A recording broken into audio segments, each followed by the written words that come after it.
कार्तिक मास का देवठानी एकादशी व्रत अवश्य सुने। इस कथा को सुनने से आप लोग का मोक्ष प्राप्ति जरूर होंगे।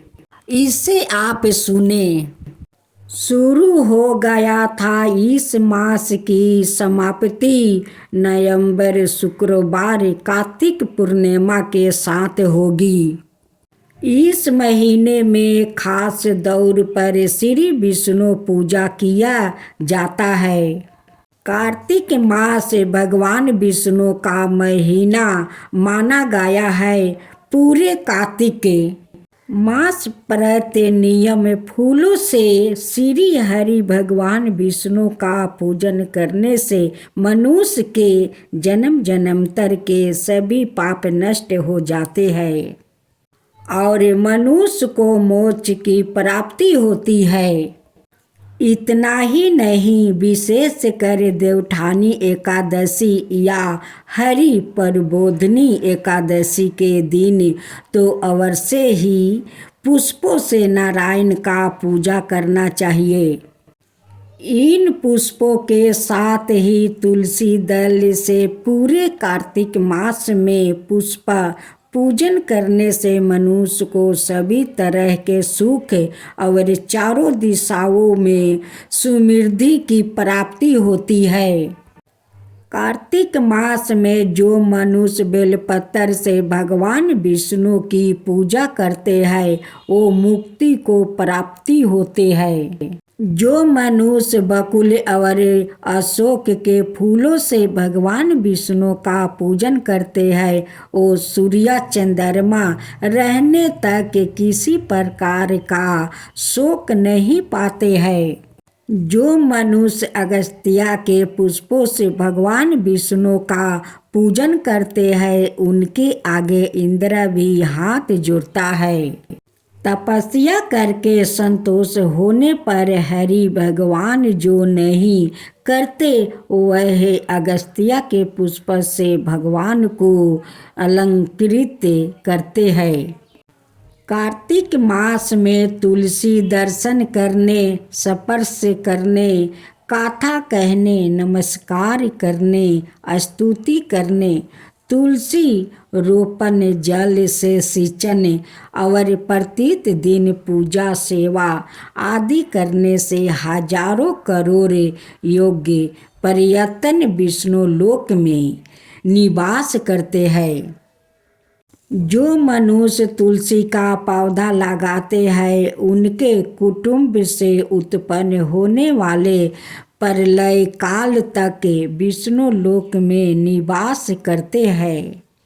जो मनुष्य कार्तिक मास में तुलसी का रोपण करता है और रोपी गई तुलसी जितनी जोर का विस्तार करती है उतने ही हजारों युग पर्यटन तुलसी रोपण करने वाले सूर्यकीर्ति का विस्तार होता है। जिस किस मनुष्य द्वारा रोपी गई तुलसी से जितनी शाखा पर शाखा बीज और फूल पृथ्वी में बढ़ते हैं उसके उतने ही कुल जो बीत गया है और होगा वो 2000 कल्प तक विष्णु लोक में निवास करते हैं। जो मनुष्य कदम्ब के पुष्पों से श्री हरि का पूजन करते हैं वो कभी भी यमराज को नहीं देखते। जो भक्त गुलाब के पुष्पों से भगवान विष्णु का पूजन करते हैं उन्हें मुक्ति मिलती है। 10वां, जो मनुष्य सफ़ेद यह लाल कनेर के फूलों से भगवान का पूजन करते हैं उन पर भगवान अत्यंत प्रसन्न होते हैं। 11वां, जो मनुष्य भगवान विष्णु पर आम की मंजरी चढ़ाते हैं वो करोड़ों गायों का दान का फल पाते हैं। 12वां, जो मनुष्य डूब के अंगूरों से भगवान की पूजा करते हैं वो 10 गुना पूजा का फल ग्रहण करते हैं। 13वां, जो मनुष्य विष्णु भगवान को चंपा के फूलों से पूजते हैं वो फिर संसार में नहीं आते हैं। 14, पीले रजत वर्ण के कमल पुष्पों से भगवान का पूजन करने वाले को विरिष्ट द्वीप में स्थान मिलते हैं। 15वां, जो भक्त विष्णु जी को केतकी के पुष्पों चढ़ाते हैं उनके करोड़ों जन्म के पाप नष्ट हो जाते हैं।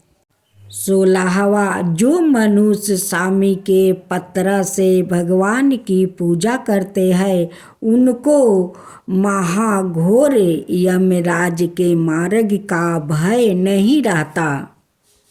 17वां, कार्तिक मास में जो मनुष्य तुलसी से भगवान का पूजा करते हैं उनके 1000 जन्मों के पाप नष्ट हो जाते हैं। एक गांव में एक बुढ़िया माई रहती थी। उसके 2 बेटे था। बहू में थी बुढ़िया माई भगवान श्री हरि विष्णु की परम भक्त थी। अपना जीवन दान धर्म पुण्य कार्य कामों में लगी रहती थी, परंतु बुढ़िया माई कभी भी मंदिर और सत्संग में वह तीर्थ स्नानों पर नहीं जाती थी। एक बार गांव में भगवत कथा हो रही थी। बेटे ने कहा, माँ आप सारा दिन घर में रहती है, आप मंदिर में भगवत कथा सुनने क्यों नहीं जाती? बुढ़िया माई ने बेटे का मन रखने के लिए कह दिया कि आज जाऊंगी, परंतु नहीं गई। ऐसा कहते कहते 6 दिन निकल गए। बुढ़िया माई के बेटे ने कहा, माँ आज अंतिम दिन है, आज तो कथा सुनने आपको जाना ही पड़ेगा। सारा दिन घर का काम करके बुढ़िया माई ने जाते जाते इतनी देर कर दी कि अंतिम दिन की भगवत कथा भी समाप्त हो गई। भगवान श्री हरि विष्णु सन्यासी का रूप धारण करके बुढ़िया माई के पास आए और बोले, बुढ़िया माई तुम कहाँ जा रही हो? बुढ़िया माई ने कहा, मैं भगवत कथा सुनने जा रही हूँ। तब सन्यासी रूप धरी भगवान श्री हरि विष्णु ने कहा, अब इतनी देर से क्यों जा रही हो? वहाँ तो अब कथा समाप्त हो गई है, अब वहाँ जाकर क्या करोगी? बुढ़िया माई ने कहा, अब घर से निकली हूँ तो जाकर ही आऊँगी। तब सन्यासी रूप धारी भगवान श्री हरि विष्णु ने कहा कि अब कथा समाप्त हो गई है। भक्तों लोग भी अपने अपने घर चले गए। अब तुम वहाँ से क्या लाओगे? तो बुढ़िया माई बोली, कुछ नहीं तो मैं वहाँ से एक ईंट ही उठा लाऊंगी। तो सन्यासी रूपधारी भगवान श्री हरि विष्णु बोले, तुम वहाँ से मिट्टी की ईंट लाओगे, उसके बदले में मैं तुम्हें एक सोने की ईंट दे देता हूँ। बुढ़िया माई ने ईंट ले ली और घर की तरफ चल पड़ी और विचार करने लगी कि यदि यह ईंट में घर लेकर जाऊंगी तो बेटा बहू झगड़ने लगेंगे, इसलिए घर के अंगना में बाहर ही बुढ़िया माई ने वह ईंट जमीन में गाड़ दी। परंतु अब बुढ़िया माई का ध्यान इस ईंट पर ही रहने लगा। खाने पीने घर के काम करने में सौदाए बुढ़िया माई अपना ध्यान सोने की ईंट पर लगाए रहती। बेटी बहू ने पूछा, माँ पूरे दिन घर के अंगना में क्या करती रहती हो? तो बुढ़िया माई ने कहा, मैं आने जाने वालों को देखती रहती हूँ। एक दिन बुढ़िया माई मर गई। यमराज के दूत बुढ़िया माई को लेने आए। बुढ़िया माई को लेकर धर्मराज जी के पास पहुँचे और धर्मराज जी को सारी बात बतलाई। धर्मराज जी ने बुढ़िया माई को लेने आए। बुढ़िया माई को लेकर धर्मराज जी के पास पहुँचे और धर्मराज जी को सारी बात बतलाई। धर्मराज जी ने बुढ़िया माई को कुतिया की योनि दे दे और कुतिया उसी पेड़ के नीचे बैठी रहती। बुढ़िया माई की बहू ने कहा, इस कुतिया को यहाँ से भगाओ, नहीं तो यह बच्चों को काट जाएगी। तो उसके बेटे ने उसकी पीठ पर एक लकड़ी मारी और बुढ़िया माई मर गई। और को सांप की योनि मिली। अंगना में सांप को देखकर बेटे बहू ने किसी को काट नहीं जाए इसी डर से मार दिया। फिर बुढ़िया माई मरकर धर्मराज जी के पास पहुंची। बुढ़िया माई कीरी का रूप धारण करके उस अंगना में कीरी नगरा बना लिया। अंगना में कीरी नगरा हो गया।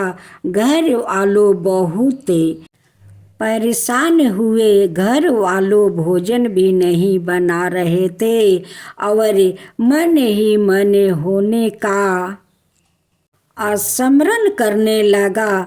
तब भगवान श्री हरि विष्णु सन्यासी का रूप धारण करके आए और बोले कि कुछ खाने को दे दो। तो घर वालों ने कहा, महाराज हमारे खाने को भी कुछ नहीं बनाया, क्योंकि हमारे घर में कीरी नगरा हो गया है। आप ही इसका कुछ उपाय बतलाइए।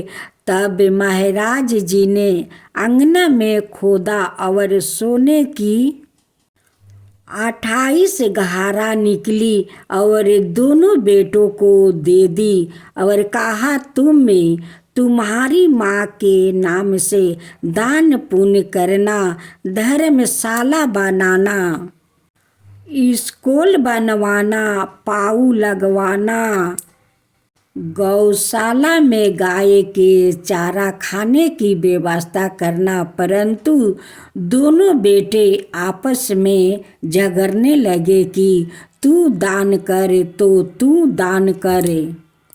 किसी ने बुढ़िया माई के नाम से कोई दान नहीं किया और कीरी नगरा वहाँ उसी रूप में स्थापित रहा। कुछ दिन बाद सन्यासी आपस आया और बुढ़िया माई के बेटों ने भगवान स्वरूप धारी सन्यासी महाराज से कहा कि हमारी घर की हालत वैसी की वैसी है, कीरी नगरा तो वैसा का वैसा ही है। तब साधु रूप धारी सन्यासी महाराज ने कहा, वह सोने के ईंट के टुकड़े लाओ और उन्हें बेचकर उनसे जो भी धन मिले उसे तुम्हारी माँ के नाम से दान पुण्य करो। इसे कीरी नगरा पर शक्कर और आटा डालो। तुम ऐसा करोगे तो तुम्हारी माँ को मोक्ष प्राप्ति होगी और उनके घर से कीड़ा नगरा चला जाएगा। जो भक्ति प्रतीत दिन सुबह परात आटा और शक्कर खेरी नगरे पर डालता है, वह सौदाए धनवान पुत्र मान पसंद सुख शांति से जीवन यापन करता है। उसके घर में कभी कोई कष्ट नहीं आता है।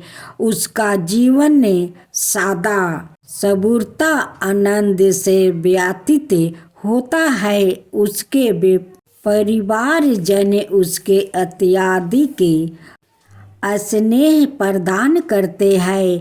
कीरी नगरा प्रतीत दिन गीचने से जूरी नगरी की कहानी सुनने से दान पुण्य वह धर्म कर्मों में रुचि लगने से जीवन उत्तम हो जाता है।